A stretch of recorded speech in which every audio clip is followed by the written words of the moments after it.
التزام دعا کی تاکید۔ حضرت قطب ربانی نے ارشاد فرمایا، یہ کبھی نہ کہہ کہ میں اللہ تعالیٰ سے سوال نہیں کروں گا، کیونکہ سوال اگر معیوب و ممنوع ہے تو مخلوقات کے سامنے ہے، نہ کہ خالق و پروردگار کے سامنے۔ اللہ تعالیٰ سے اپنی تمام حاجات و ضروریات کے لیے سوال کرنا اور پے در پے سوال کرنا بندہ کے لیے موجب سعادت و نیک بختی ہے اور توحید و ایمان کا واضح ثبوت ہے۔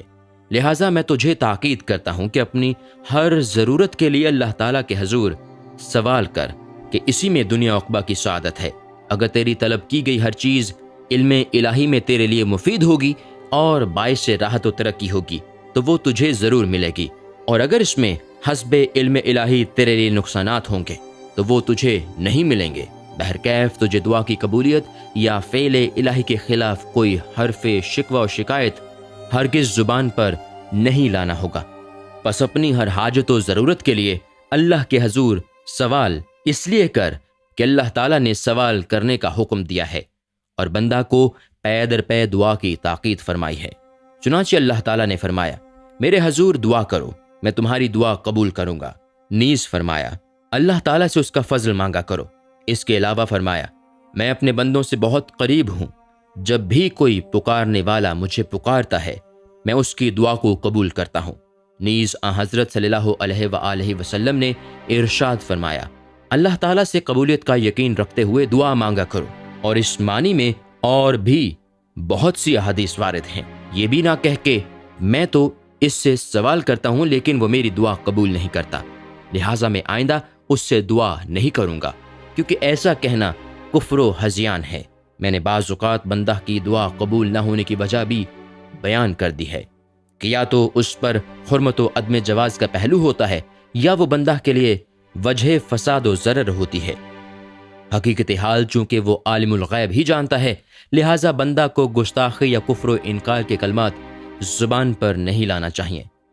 بائی ہمہ اللہ تعالیٰ تجھے راضی اور خوش و خرم رکھے گا، اور تیرے بعض سوالات کی تعمیل نہ ہونے پر بھی ان کی تلافی کی جائے گی، اور تجھے دنیا عقبہ میں اجر عظیم عطا فرمایا جائے گا۔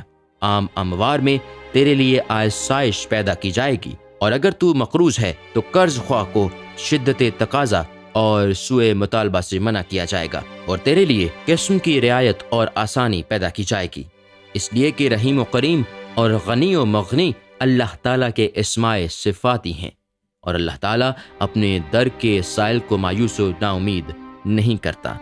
بس یاد رہے کہ درگار الہی سے بندہ کے دعا و سوال کا اجر و فائدہ ضرور عطا فرمایا جاتا ہے، اور بعض اوقات یہ فائدہ اگر دنیا میں نہ دیا جائے تو عقبہ میں اس کی تلافی دی جائے گی۔ حدیث شریف میں وارد ہے کہ قیامت کے دن مومن اپنی نامہ اعمال میں کچھ ایسی نیکیاں دیکھے گا جو اس نے دنیا میں نہ کی ہوں گی، اور نہ وہ انہیں جانتا ہوگا۔ اس سے پوچھا جائے گا کہ کیا تو یہ نیکیاں پہچانتا ہے؟ مومن کہے گا کہ میں نہیں جانتا یہ نیکیاں میرے لیے کہاں سے آئی ہیں۔